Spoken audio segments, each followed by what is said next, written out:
Saya lanjutkan lagi pelajaran kita ya. Bagian yang ketiga tadi saya masih sambung di sini, bahwa yang kita perhatikan di sini. Jadi saya masuk ke pelajaran bagian yang keempat ya.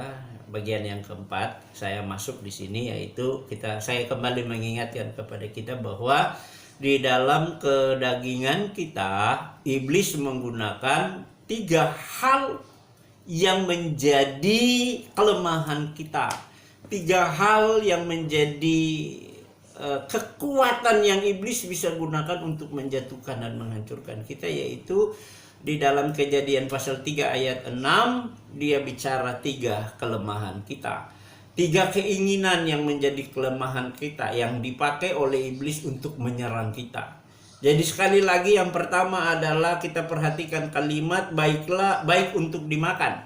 Ya, baik untuk dimakan itu berbicara tentang keinginan daging. Sedap kelihatannya dia berbicara tentang keinginan mata, ya. Dalam penglihatan kita, bahwa ketika kita melihat sesuatu itu sedap, menarik. Apapun yang dilihat oleh mata menarik. Kalau orang buta dia tidak bisa melihat apa-apa, biar menarik bagaimanapun ya dia memang nggak ada yang bisa tertarik pada dirinya. Tapi kita orang normal yang matanya jelas, jernih, bening, ya kan, melihat sesuatu itu iblis akan pakai betul-betul. Kalau firman Allah tidak melintang di mata kita, itu akan berbahaya bagi kehidupan kita. Dan yang ketiga adalah buah itu memberi pengertian, ya, membicarakan tentang keangkuhan hidup. Dan itu saya kembali mengatakan bahwa iblis ketika dia menyerang Yesus dalam pencobaannya di padang gurun yang dicatat di dalam Matius pasalnya yang keempat ayat 1 sampai 11, dia juga menggunakan 3 serangan ini yang dia berpikir bahwa karena Yesus datang sebagai manusia, maka dia bisa menjatuhkan Yesus dalam kedagingan itu. Nah, di situ yang iblis tidak pahami, bahwa Yesus tahu dia punya cara-caranya, Yesus tahu dia punya jurus-jurusnya. Kalau saya ya enggak tahu jurusnya iblis, kita enggak tahu dia datang dan kita pikir itu ya fine-fine saja, biasa-biasa saja, aman-aman saja, padahal kita tidak tahu bahwa kita sedang dijebak di dalam keinginan yang 3 tadi itu, sehingga seringkali kita gagal dan jatuh di sana. Oke, jadi kita perhatikan baik-baik. Ya, dalam pelajaran kita hari ini kita melihat bahwa sampai sekarang ini pun kita diperingatkan untuk berhati-hati terhadap ketiga keinginan ini. Jadi Alkitab ya jelas, sudah betul-betul jelas. Saudara, itu sebabnya penting sekali, saya berulang-ulang mau menegaskan di sini, penting sekali belajar Alkitab. Karena Alkitab sudah begitu jelas, terang benderang mengajarkan kepada kita. Ya, mulai dari peristiwa di Taman Eden di Kejadian pasal 3 ayatnya yang ke-6. Kemudian apa yang sudah terjadi dengan Yesus di dalam peristiwa pencobaannya di padang gurun di dalam Matius pasalnya yang keempat ayat 1 sampai 11. Dan kita lihat di sini bahwa Yohanes juga memberikan peringatan kepada kita untuk berhati-hati dengan keinginan, 3 keinginan yang tadi sudah saya sebutkan di atas itu, yaitu mari kita lihat di dalam 1 Yohanes pasal 2. Nah, enak sekali kita belajar Alkitab seperti ini ya. Jadi Alkitab kita di tangan ini, saudara, jangan anggap remeh, karena ini penting sekali. Alkitab itu bukan disimpan ya, disayang-sayang, tetapi digunakan untuk belajar. Supaya dengan kita belajar firman Tuhan, tentunya kita akan semakin hari semakin diperlengkapi, dikuatkan, dan dimampukan untuk melangkah dan berjalan dan menang terhadap setiap pencobaan dan serangan-serangan iblis. Oke, mari kita lihat di dalam Alkitab. 1 Yohanes pasalnya yang kedua ayat 16. Ini 3 keinginan yang Yohanes ingatkan kepada kita, yang iblis seringkali gunakan untuk menjatuhkan kita. 1 Yohanes pasal 2 ayatnya yang ke-16, peringatan ini demikian. Sebab semua yang ada di dunia ini, sekali lagi saya baca. Sebab semua yang ada di dalam dunia, yaitu keinginan daging dan keinginan mata, serta keangkuhan hidup, bukanlah berasal dari Bapa, melainkan dari dunia. Ingat, ini peringatan yang Yohanes ingin sampaikan kepada saudara dan saya, kepada kita semua orang Kristen, bahkan semua orang. Perhatikan baik-baik ini, tidak ada orang yang bisa kebal terhadap kebenaran ini, terhadap hal-hal ini. Sekali lagi saya baca dengan tegas bagian ini untuk kita dengar baik-baik, pasang kuping saudara. Dengar baik-baik, pahami ini dan pegang. Karena ketika kita mampu memegang ini, kita tidak mudah terjebak dalam 3 hal ini. Sekali lagi saya baca, sebab semua yang ada di dalam dunia, yaitu keinginan daging dan keinginan mata, serta keangkuhan hidup, bukanlah berasal dari Bapa, melainkan dari dunia. Keinginan daging, keinginan mata, dan keangkuhan hidup itu tidak berasal dari Bapa. Itu penegasan daripada Yohanes kepada kita. Sehingga ketika kita bisa memahami penegasan ini, akan membuat kita semakin hati-hati melangkah dalam setiap jalan kita, dalam setiap kegiatan kita, dalam setiap situasi kita, dalam kehidupan pribadi, dalam kehidupan rumah tangga, dalam pekerjaan, dalam pelayanan, dalam hal apapun itu. Jadi perhatikan baik-baik, Yohanes kembali lagi sampai hari ini memberikan peringatan kepada kita untuk berhati-hati terhadap ketiga keinginan ini, kan ketiga keinginan ini tidak berasal dari Allah kita atau Bapa tadi dikatakan, melainkan ketiga keinginan ini berasal dari dunia ini yang iblis akan pakai, dari kedagingan kita ini yang iblis akan pakai untuk menghancurkan dan menjatuhkan kita. Itu yang harus dipahami, diperhatikan supaya kita tidak gampang terjebak. Oke, saudaraku yang kekasih di dalam Tuhan, bagian keempat dari pembahasan kita dalam hal-hal penting yang harus dipahami oleh kejatuhan Adam dan Hawa di Taman Eden pada waktu itu, yaitu akibat dari dosa. Jadi bagian yang keempat kita sudah lihat apa yang terjadi, dan hari ini kita bahas tentang akibat dari dosa. Apa yang terjadi saat manusia jatuh dalam dosa? Apa yang terjadi dengan Adam dan Hawa ketika mereka terjatuh di dalam dosa?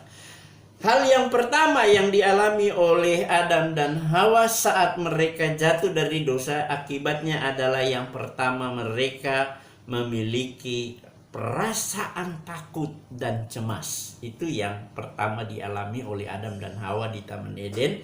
Saat mereka jatuh dalam dosa, akibatnya adalah mereka mengalami perasaan takut dan cemas. Saat Adam dan Hawa dalam kondisi suci sempurna, tidak ada dosanya, kan tidak ada perasaan itu. Orang kalau nggak berdosa kan tidak ada perasaan takut dan cemas. Kalau kita nggak buat dosa kan aman, perasaan kita nyaman, tenang. Tapi begitu orang jatuh dalam dosa, ketika orang terjebak dalam dosa, dalam ketiga keinginan tadi, maka yang terjadi adalah perasaan takut dan cemas datang menghampiri orang itu. Jadi mereka tidak memiliki rasa damai. Mereka kehilangan damai di hati mereka, damai sejahtera di hati mereka, karena dosa itu datang menuduh mereka, membuat mereka memiliki rasa takut yang berlebihan dan kecemasan yang berlebihan dalam diri mereka. Itu dicatat di dalam Kejadian pasal 3 ayat 10. Mari kita lihat ya. Jadi kita masih ada di belajar dispensasi kesucian, saudara. Saya mau membahas ini, jadi kita lihat bahwa belajar dispensasi bukan belajar kulit-kulitnya, tapi kita harus memahami sampai kepada penerapan hidup kita. Apa yang dialami di sana, kita harus bawa ke sini dan diterapkan dalam kehidupan kita hari-hari. Mari kita lihat apa yang terjadi di sana, bahwa mereka ternyata memiliki rasa cemas dan takut ya, yang begitu luar biasa yang mereka alami dalam kehidupan mereka. Kejadian pasalnya yang ketiga, ayatnya yang ke-10. Di sana dikatakan begini. Kejadian 3 ayat 10. Saya baca.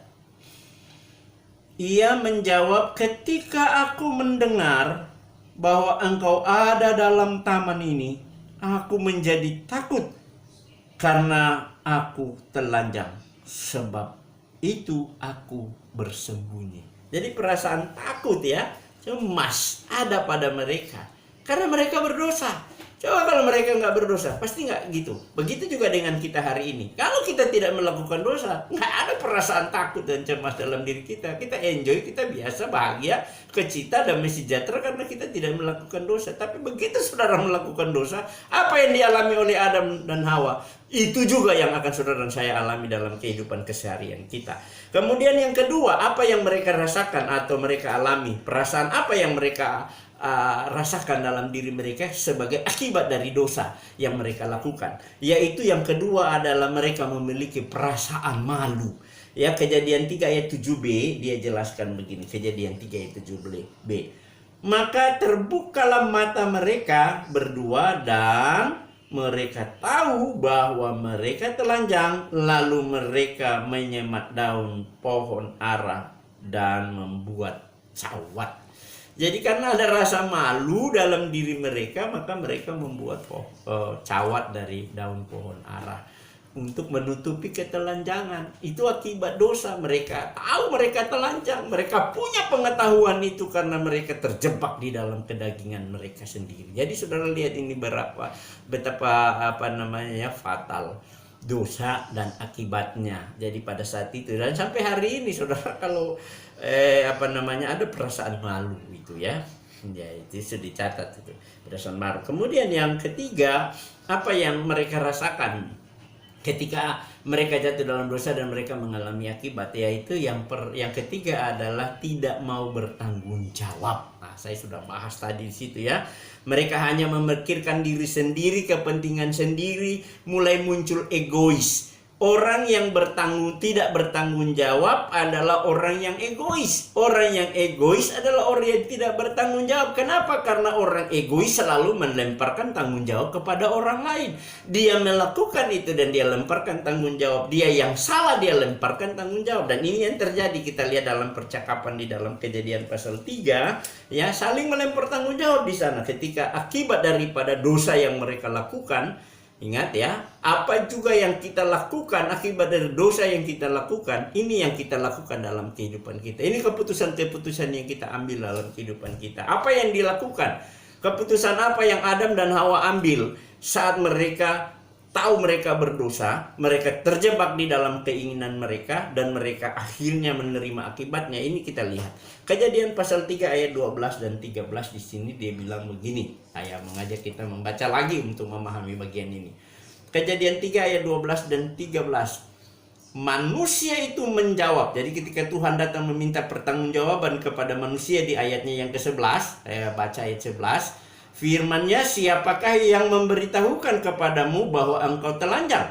Apakah engkau makan dari buah pohon yang kularang engkau makan itu? Jawab Adam. Manusia itu menjawab, perempuan yang kau tempatkan di sisiku, dialah yang memberikan dari buah pohon itu kepadaku, maka ku makan. Ayat 13, kemudian berfirmanlah Tuhan Allah kepada perempuan itu, apakah yang telah kau perbuat ini? Jawab perempuan itu, ular itu yang memperdayakan aku, maka ku makan. Saudara lihat fatalnya akibat dari dosa. Fatalnya akibat dari dosa adalah ketika Allah datang meminta pertanggungjawaban. Adam, where are you? Di mana tanggung jawabmu? Di mana kepemimpinan yang kupercayakan kepadamu? Di mana kuasa yang kuberikan kepadamu untuk menjaga keluargamu dengan kebenaran firman Allah? Apa yang Adam jawab? Nih akibat dosa. Perempuan. Enak aja dia ngomong dengan Tuhan gitu ya. Kita kan gitu ya. Kalau kita jatuh dalam dosa gitu enak banget gitu. Kita jawab kayak nggak berdosa gitu. Ya, berkelit, egois, angkuh, dan tidak bertanggung jawab. Itu perempuan tuh. Perempuan yang kau tempatkan di sisiku, dialah yang menyebabkan aku. Dialah yang memberi buah kepadaku, maka ku makan. Bayangkan, padahal dia ada di situ waktu ngobrol mereka. Kalau kita ada bahas tadi di atas ya, lalu sudah bahas, kita udah lihat tuh. Ada dia bersama-sama dengan Hawa. Tapi inilah akibat dari dosa. Saling menuduh, saling menyalahkan. Tidak ada yang berani bertanggung jawab atas perbuatan dosa. Adam dan Hawa tidak bertanggung jawab kepada Allah atas perbuatan dosanya.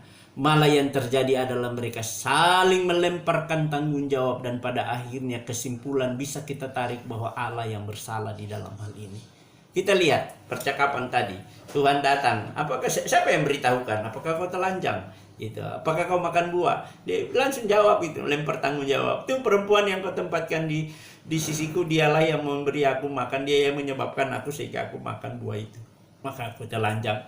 Ditanya kepada Hawa, perempuan, apa yang kau lakukan ini? Dia bilang itu ular tuh. Ular yang kau taruh di taman ini. Dialah yang menyebabkan aku. Dialah yang menggodai aku. Dia yang menjebak aku sehingga aku jatuh di dalam dosa. Kesimpulannya adalah, saudara, ketika Tuhan datang minta tanggung jawab kepada Adam, Adam lemparkan tanggung jawab kepada Hawa, bahwa Hawa yang kau berikan, yang Tuhan berikan kepada saya, dialah yang menyebabkan aku, maka aku makan buah itu.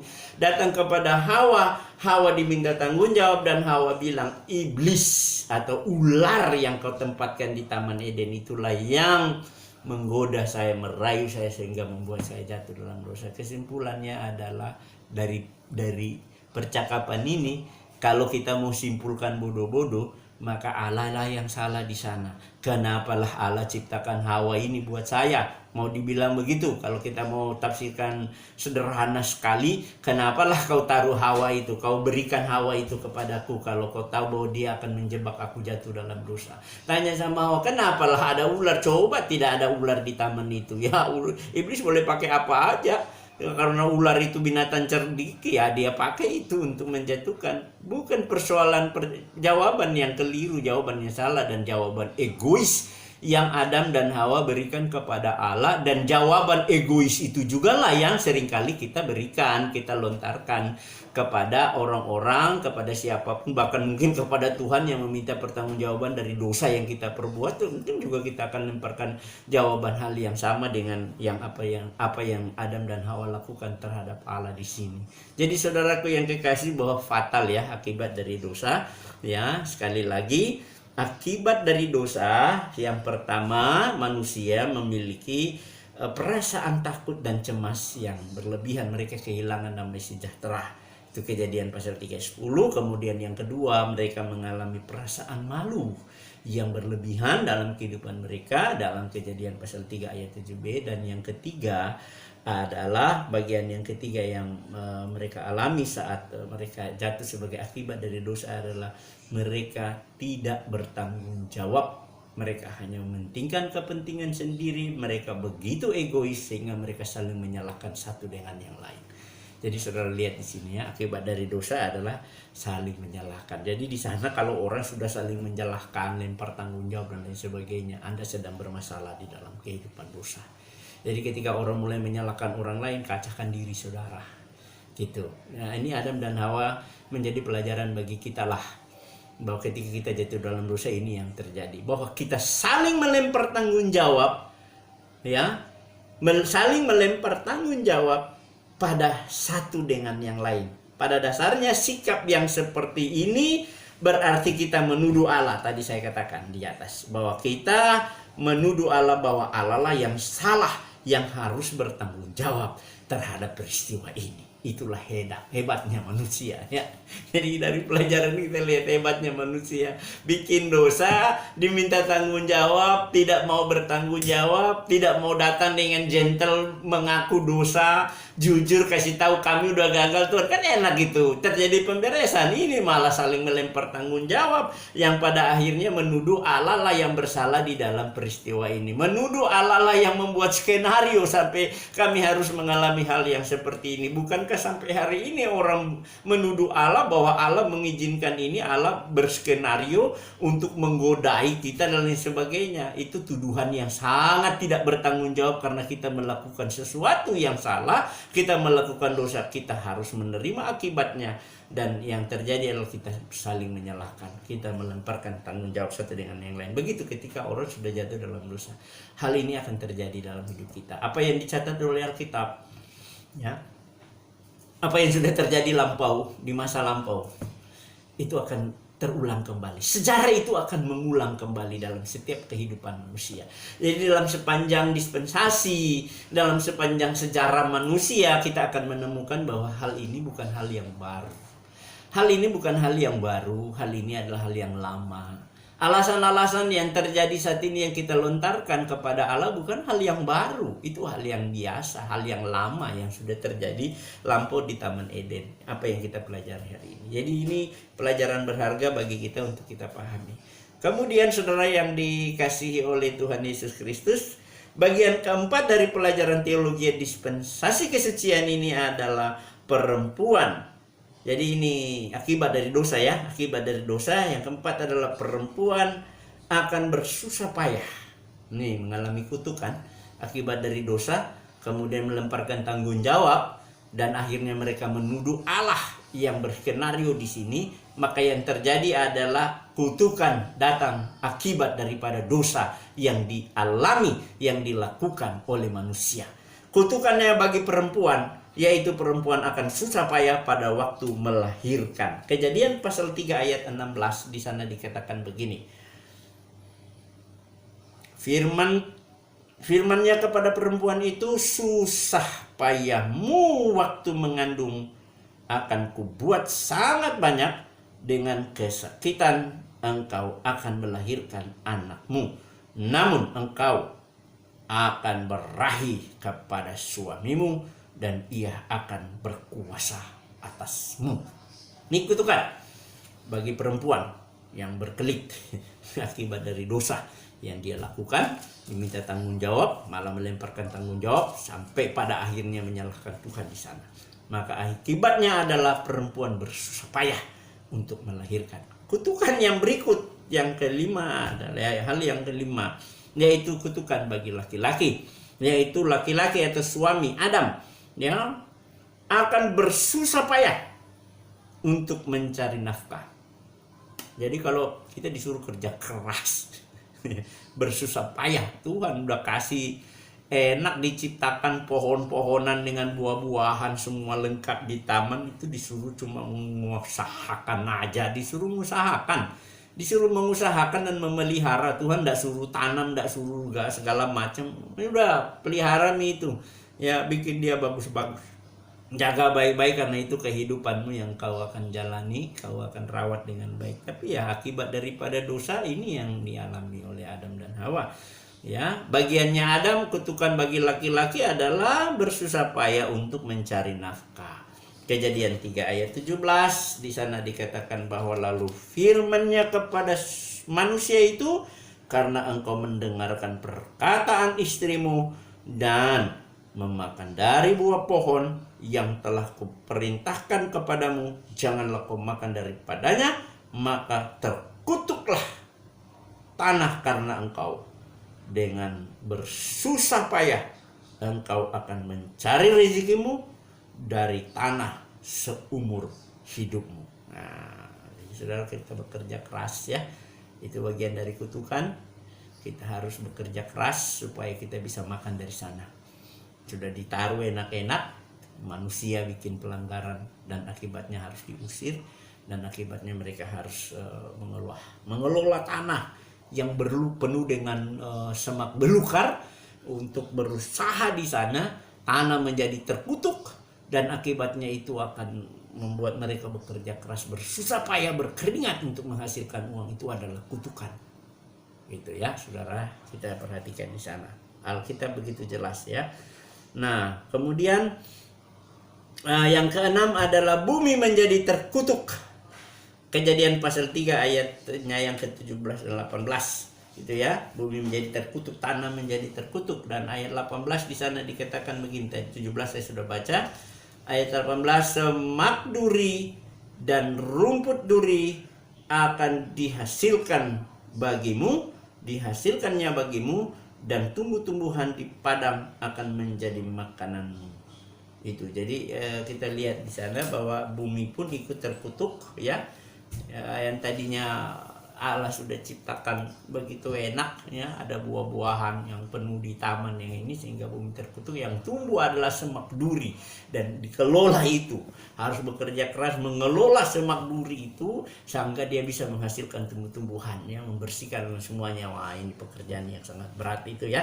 Jadi itu akibat daripada dosa yang kita lihat. Nah, saudara yang kekasih di dalam Tuhan, akibat yang paling mengerikan kita lihat ya, akibat yang paling mengerikan yaitu manusia dijauhkan dari hadirat Allah. Jadi kita lihat betapa dosa itu mengakibatkan hal-hal fatal dalam hidup manusia. Jadi ketika Adam dan Hawa jatuh di dalam dosa di dispensasi kesucian ini, akibat yang paling fatal yang mereka alami dalam kehidupan mereka yang paling mengerikan adalah mereka dijauhkan dari hadirat Allah. Kejadian 3 ayat 23 dan 24. Saya baca bagian ini. Kejadian 3 ayat 23 dan 24, di sana dikatakan demikian. Lalu Tuhan Allah mengusir dari Taman Eden supaya ia mengusahakan tanah dari mana ia diambil. Ia menghalau manusia itu dan di sebelah timur Taman Eden. Saya baca ulang. Ayat 23 katakan, lalu Tuhan Allah mengusir dia dari Taman Eden supaya ia mengusahakan tanah dari mana ia diambil. Ia menghalau manusia itu dan di sebelah timur Taman Eden ditempatkannya beberapa kerub dengan pedang yang menyala-nyala dan menyambar-nyambar untuk menjaga jalan ke pohon kehidupan. Sudah lihat ya, akibat daripada dosa yang dilakukan oleh Adam dan Hawa dalam dispensasi kesucian, mereka dijauhkan dari hadirat Allah, mereka diusir keluar dari Taman Eden, dan Tuhan menaruh kerub. Malaikat menjaga dengan pedang seperti kilat yang menyambar sehingga jangan sampai mereka masuk. Karena di tengah taman itu, di samping ada pohon kematian atau pohon pengetahuan baik dan jahat, ternyata ada pohon kehidupan dan itu tidak mereka korek, dan Tuhan menjaga mereka masuk ke sana karena ketika mereka makan buah itu mereka nggak mati. Sementara mereka akibat dosa mereka sudah dijatuhi, hukuman mereka akan mati secara jasmani, mati secara rohani, dan yang ketiga mati kekal. Dan mereka karena apa? Karena mati jasmani mereka secara manusia, umur manusia mereka kembali kepada tanah. Mati rohani mereka terpisah, dijauhkan dari hadirat Allah. Mati kekal ada sampai mereka mati, mereka tidak percaya dan menerima Yesus sebagai juru selamat pribadi. Mereka akan dihukum di lautan api untuk selama-lamanya. Jadi kita lihat ketika jatuh dalam dosa akibatnya sangat fatal karena 3 kematian itu akan menyertai setiap orang. Jadi saudara yang dikasihi oleh Tuhan, menarik kita belajar ini sehingga lewat proses belajar ini kita semakin cerdas memikirkan ini kehidupan. Jadi apa yang terjadi di masa lampau di manusia pertama dalam dispensasi kesucian, ya prinsip-prinsipnya turun sampai hari ini untuk kita boleh belajar dan memahami. Hubungan manusia dengan Allah terputus akibat daripada dosa. Itu akibat dosa, kita lihat ya, terputus. Nah, Yesaya pasal 59 ayat 2 jelas, yang memisahkan manusia dengan Allah adalah dosa. Jadi itu yang harus diperhatikan dan dipahami dalam kehidupan kita. Dan sebagai upah dari dosa, Alkitab mengatakan sebagai upah dari dosa adalah maut. Roma pasal 6 ayat 23a katakan upah dosa ialah maut, yaitu manusia pada akhirnya akan dilemparkan ke lautan api neraka. Wahyu pasalnya yang ke-20 ayat 14, bahwa pada akhirnya nanti semua orang yang tidak mau percaya, orang-orang yang berdosa, yang menolak Tuhan dalam kehidupannya, dia akan dilemparkan di lautan api neraka. Itulah kematian yang ketiga tadi yang saya sudah jelaskan ya. Wahyu 20 ayatnya yang ke-14 jelas. Wahyu 20 ayat 15 bilang, jika tidak ditemukan namanya tertulis dalam kitab kehidupan itu, ia akan dilemparkan di lautan api. Jadi saudara, kalau Anda punya nama nggak tertulis itu bahaya. Jadi itulah sebabnya mari kita lihat. Nah, Belajar ini penting supaya Anda bisa memahami firman Tuhan dengan jelas, dan dengan demikian kita bisa mendapatkan pengampunan dan pembebasan. Oke, dalam pelajaran ini kita melihat gambaran dari usaha manusia. Ini kita lihat ya, orang kalau sudah jatuh kan selalu mau melakukan ini ya, buat sesuatu, mau berbuat baik dan lain sebagainya. Ini ajaran-ajaran yang keliru ya, bahwa kita lihat gambaran dari usaha manusia untuk menyembunyikan dosanya agar selamat dari murka Allah, yaitu kita lihat Adam dan Hawa saat mereka berusaha membuat cawat dari daun pohon arah. Inilah gambaran usaha manusia untuk menutupi ketelanjangan yang dialami pada waktu itu. Jadi pada saat Adam dan Hawa jatuh dalam dosa, supaya mereka terhindar, mereka berusaha membuat cawat supaya mereka menutupi ketelanjangan yang mereka alami. Ya, Kejadian pasal 3 ayat 7 saya sudah baca tadi. Ya, kita pahami itu, bahwa itulah mereka ketika mereka jatuh dalam dosa, mereka berusaha untuk menutupi ketelanjangan mereka. Mereka mau bersembunyi dari dosa yang mereka lakukan dengan menyamat daun arah. Tapi Tuhan tahu, kamu lagi ngapain di sana gitu. Jadi disitulah dia manusia dengan susah payah mereka berusaha aja. Bahwa di sini kita mau belajar dari peristiwa ini bahwa usaha seperti ini tidak dapat menutupi dosa manusia. Ya, jadi sekali lagi bahwa usaha yang dilakukan Adam dan Hawa menyemat daun arah untuk menutupi ketelanjangan mereka yang dicatat dalam Kejadian pasal 3 itu tadi, bahwa usaha seperti ini untuk menutupi dosa manusia namun tidak diterima oleh Allah. Allah tidak bisa atau tidak berkenan dengan usaha manusia di dalam menutupi dosa mereka. Jadi kita lihat ketika dosa sudah terbuka di hadapan Allah, dengan cara apapun manusia mau berusaha untuk menutupinya, itu tidak akan pernah bisa berkenan di hadapan Allah. Sebab semua usaha manusia untuk menutupi dosanya, apakah itu melalui perbuatan baik, melalui kesalehan dan ketaatan kepada Allah di dalam melakukan hukum Taurat sekalipun, hanyalah seperti kain kotor di hadapan Allah. Jadi kita lihat di situ ya.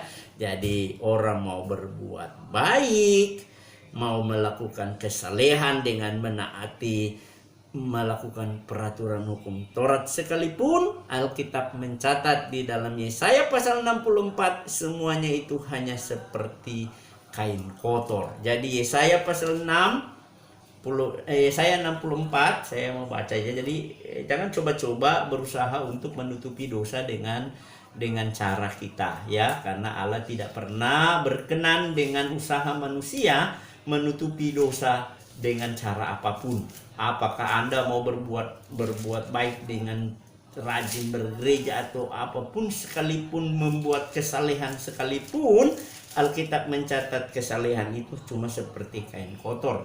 Yesaya 64 ayatnya yang ke-6 di sana dikatakan begini, saya baca. Demikianlah kami sekalian seperti seorang najis, dan segala kesalehan kami seperti kain kotor. Kami sekalian menjadi layu seperti daun, dan kami lenyap oleh kejahatan kami seperti daun dilenyapkan oleh angin. Jadi kita lihat ya, perbuatan baik sebaik apapun, bahkan di dalam kesalehan sekalipun yang Anda lakukan untuk menutupi dosa, tidak akan pernah berkenan kepada Allah, karena Allah cuma menilai itu seperti kain kotor saja. Saudara lihat ya, mengerikan ya, perbuatan baik bahkan kesalehan sekalipun untuk menutupi dosa, saudara saya, nilainya di hadapan Allah hanya seperti kain kotor ya. Nah, jadi kita lihat di sini bahwa apapun perbuatan kita, Allah tidak pernah menginginkan. 2 Timotius pasal 1 ayatnya yang ke-9, bahwa tidak ada hal yang baik yang bisa dapat digunakan untuk menutupi dosa selain anugerah Allah, selain keselamatan yang datangnya dari Tuhan. Jadi kita lihat ya, saya membaca kita di sini 2 Timotius pasalnya yang pertama ayat 9, di sana dikatakan begini. 2 Timotius 1 ayat 9. Dialah yang menyelamatkan kita dan memanggil kita dengan panggilan kudus, bukan berdasarkan perbuatan baik perbuatan kita, melainkan berdasarkan maksud dan rahmatnya, maksud dan kasih karunia-Nya, sendiri yang telah dikaruniakan kepada. Jadi Allah menyelamatkan kita, memanggil kita dengan panggilan kudus bukan berdasarkan perbuatan baik. Setiap perbuatan baik kita tidak ada nilai di mata Tuhan. Kita diselamatkan, kita diterima oleh Allah hanya karena anugerah, kasih, dan rahmat-Nya semata-mata yang Allah rancang, Allah berikan kepada manusia. Itu jadi saudara dan saya, sekali lagi, ketika kita mau berbuat baik, berbuat kesalehan supaya diselamatkan untuk menutupi dosa kita, itu semua nilainya cuma seperti kain kotor aja. Jadi saudara dan saya diselamatkan bukan karena perbuatan baik yang kita buat, tetapi hanya karena anugerah semata, rahmat-Nya, kasih karunia-Nya semata bagi kita. Dengan kasih Allah, Yesus datang mati di kayu salib, darah-Nya tertumpah di kayu salib, mengampuni dan menyucikan, menebus dosa kita. Itulah yang membenarkan kita, sebagaimana apa yang Yesus Allah lakukan di Taman Eden bagi Adam dan Hawa. Demikian juga dengan Titus 3 ayatnya yang keempat dan 5. Saya bawa kita lagi untuk membaca bagian-bagian ini supaya kita boleh memahami benar, ya. Titus pasal 3 ayat 4 dan ayatnya yang ke-5, di sana dikatakan begini. Tetapi ketika nyata kemurahan Allah juru selamat kita dan kasih-Nya kepada manusia, pada waktu itu Dia telah menyelamatkan kita bukan karena perbuatan baik yang telah kita lakukan, tetapi karena rahmat-Nya dan oleh permandian kelahiran kembali dan oleh pembaharuan yang dikerjakan oleh Roh Kudus. Jadi pada waktu Allah menyelamatkan kita, sekali lagi penegasan, bukan karena perbuatan baik yang saudara dan saya lakukan untuk menutupi dosa kita, tetapi hanya karena anugerah-Nya, karena rahmat-Nya, dan oleh pembaharuan, ya, kelahiran perbendaharaan kelahiran kembali, pembaharuan yang dikerjakan oleh Roh Kudus semata. Kita tidak ada apa-apa, ya. Kemudian Efesus 2:8-9, sebab karena kasih karunia kamu diselamatkan oleh iman, itu bukan hasil usahamu, itu bukan hasil pekerjaanmu, supaya jangan ada orang yang membanggakan diri. Jadi saudara dan saya diselamatkan hanya kasih karunia semata-mata, bukan hasil perbuatan baik kita. Galatia pasalnya yang kedua ayat 16. Di sana saya baca lagi kepada kita untuk memahami. Galatia 2 ayatnya yang ke-16, di sana dikatakan demikian.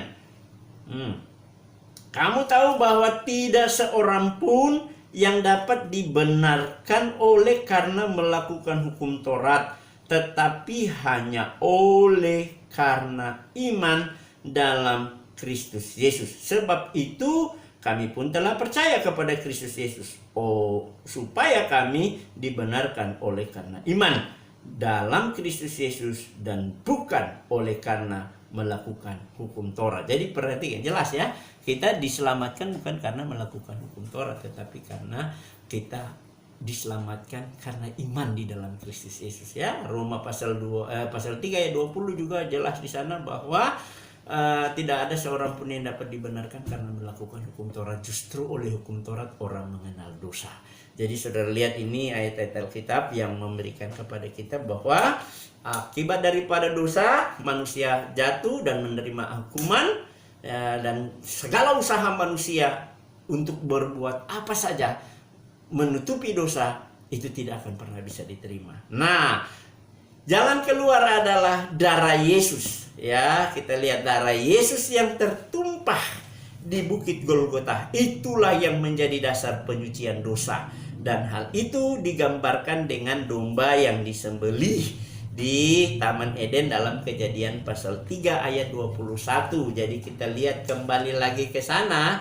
Jadi ketika Adam dan Hawa melakukan dosa, jatuh di dalam dosa, dan mereka berusaha menutupi ketelanjangan mereka, tapi mereka tidak mampu, mereka tidak dapat menutupi ketelanjangan mereka dengan daun yang mereka anyam untuk menjadi pakaian mereka, maka Allah lah yang sendiri turun. Kembali lagi Allah berinisiatif turun mencari manusia dan memberikan jalan keluar kepada manusia, sehingga di dalam Kejadian pasal 3 ayat 21 di sana dikatakan, dan Tuhan Allah membuat pakaian dari kulit binatang untuk manusia dan untuk istrinya itu, lalu mengenakannya kepada mereka. Jadi kita lihat pada saat Tuhan datang ke Taman Eden, untuk menyelesaikan masalah mereka yang mereka sudah lakukan dengan usaha susah payah mereka, tapi besok juga mereka tidur daun itu layu dan kering dan hancur, mereka bikin lagi dan mereka tidak bisa.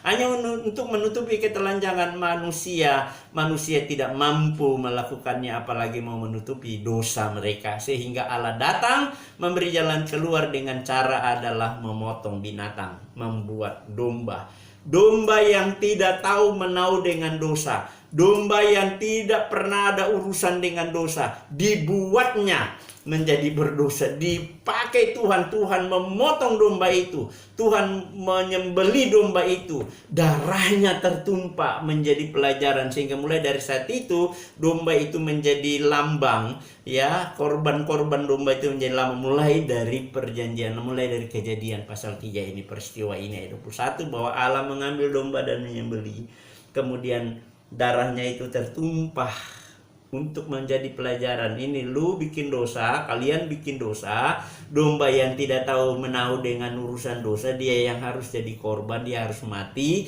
supaya darahnya ini, nyawanya ini menggantikan nyawa kalian, dan kulitnya itu akan dipakai untuk menutupi ketelanjangan mereka. Jalan keluar dari Allah yaitu menutupi ketelanjangan sekaligus memberikan pelajaran kepada mereka untuk datang kepada Allah. Harus ada korban yang harus mereka datang berikan kepada Allah. Ini pelajaran berharga sekali. Ya, di dalam Alkitab katakan di dalam Yohanes pasalnya yang pertama, ayatnya yang ke-29, Yesus muncul, Yohanes berteriak, "Lihatlah anak domba yang menghapus dosa dunia." Jadi kita lihat di sana, Yesuslah anak domba Allah yang tersalib untuk menebus dan untuk membebaskan manusia dari dosa dan hukuman yang harus terjadi kepada kita. Jadi kita lihat luar biasa sekali pelajaran kita, ya. Jadi inilah pelajaran dispensasi.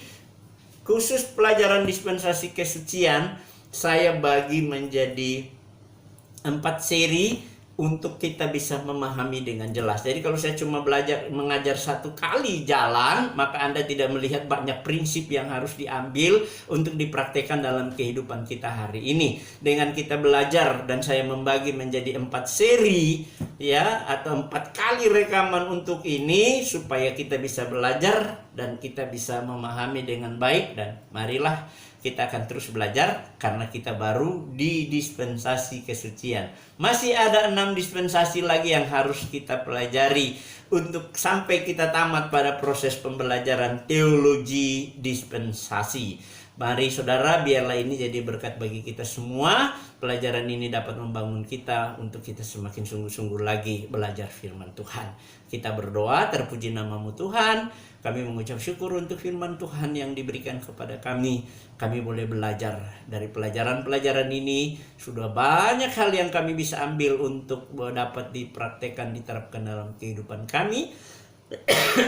Bahkan dapat menambah wawasan pengetahuan kami di dalam Tuhan dan kebenaran-Mu. Terpujilah namamu dalam Kristus Yesus Allah Tuhan Juru Selamat. Kami sudah berdoa dan mengucap syukur. Amin.